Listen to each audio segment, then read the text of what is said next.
Hi friends, ಎಲ್ಲ ಮನುಷ್ಯರಿಗೂ ಬದುಕಲು ಆಮ್ಲಜನಕ ಬೇಕು ಮತ್ತು ಹೆಚ್ಚಿನ ಪ್ರಾಣಿಗಳಿಗೆ ಉಸಿರಾಡಲು ಮತ್ತು ಬದುಕಲು ಆಮ್ಲಜನಕ ಬೇಕು. ಪ್ರಾಣಿ ಪಕ್ಷಿಗಳು ಮನುಷ್ಯರು ಜೀವಂತವಾಗಿರಬೇಕು ಎಂದರೆ ಮುಖ್ಯವಾಗಿ ಉಸಿರಾಡಲು ಆಮ್ಲಜನಕ ಬೇಕೇ ಬೇಕು. ಆಮ್ಲಜನಕವಿಲ್ಲದೆ ಬದುಕಲು ಸಾಧ್ಯವೇ ಇಲ್ಲ.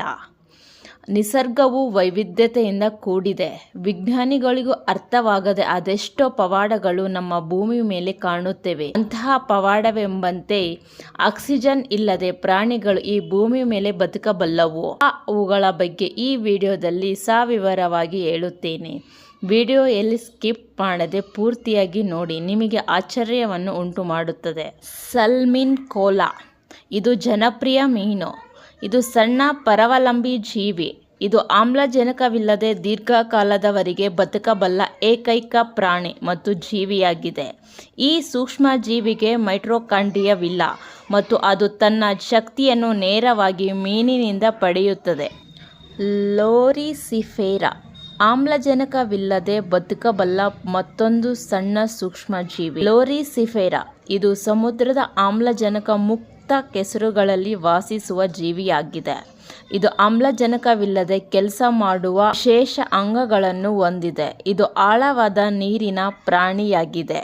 ಟರ್ಡಿಗ್ರೇಡ್ಗಳು ಇವು ಸಣ್ಣ ಬಲೂನ್ಗಳಂತೆ ಕಾಣುವ ಈ ಪ್ರಾಣಿಗಳು ಆಳವಾದ ಸಮುದ್ರದ ಪರಿಸರದಲ್ಲಿ ವಾಸಿಸುತ್ತವೆ. ಇವುಗಳನ್ನು ನೀರಿನ ಕರಡಿಗಳು ಎಂದು ಸಹ ಕರೆಯುತ್ತಾರೆ. ಕ್ರಿಪೋಬಯೋಸಿಸ್ ಎಂಬ ಸ್ಥಿತಿಯನ್ನು ಪ್ರವೇಶಿಸುವ ಮೂಲಕ ಸುಮಾರು ವರ್ಷಗಳ ಕಾಲ ಆಮ್ಲಜನಕವಿಲ್ಲದೆ ಬದುಕಬಲ್ಲವು.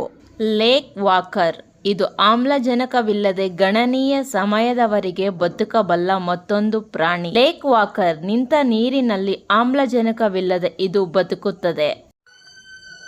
ಹೈಡ್ರಾ ಆಮ್ಲಜನಕವಿಲ್ಲದೆ ಬದುಕಬಲ್ಲ ಮತ್ತೊಂದು ಸಮುದ್ರದ ಪ್ರಾಣಿ. ಹೈಡ್ರಾ ಈ ಹೈಡ್ರಾಗಳು ಉಸಿರಾಟಕ್ಕಾಗಿ ಆಮ್ಲಜನಕವನ್ನು ಬಳಸುತ್ತವೆ, ಆದರೆ ಕೆಲವು ಪರಿಸ್ಥಿತಿಗಳಲ್ಲಿ ಆಮ್ಲಜನಕವಿಲ್ಲದೆ ಉಸಿರಾಟ ಮಾಡುತ್ತವೆ.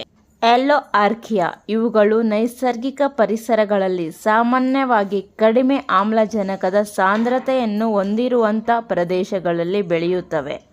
ಹೆಲೋಆರ್ಕಿಯಾಗಳು ಆಮ್ಲಜನಕ ರಹಿತವಾಗಿ ಬೆಳೆಯಲು ಸಾಧ್ಯವಾಗುತ್ತವೆ. ಪ್ಲಾನೇರಿಯನ್ಸ್ ಇದು ಕಡಿಮೆ ಪ್ರಮಾಣದ ಆಮ್ಲಜನಕದೊಂದಿಗೆ ಬದುಕಬಲ್ಲ ಮತ್ತೊಂದು ಜೀವಿ. ಪ್ಲಾನೇರಿಯನ್ಸ್. ಓಕೆ ಫ್ರೆಂಡ್ಸ್, ಈ ವಿಡಿಯೋದಲ್ಲಿ ಉಪಯುಕ್ತವಾದ ಮಾಹಿತಿಯನ್ನು ನೀಡಿದ್ದೇನೆಂದು ಭಾವಿಸುತ್ತೇನೆ. ಈ ವಿಡಿಯೋ ನಿಮಗೆ ಇಷ್ಟವಾದಲ್ಲಿ ಸಬ್ಸ್ಕ್ರೈಬ್ ಆಗಿ ಲೈಕ್ ಬಟನ್ ಮೇಲೆ ಕ್ಲಿಕ್ ಮಾಡುವುದನ್ನು ಮರೆಯಬೇಡಿ. ಧನ್ಯವಾದಗಳು.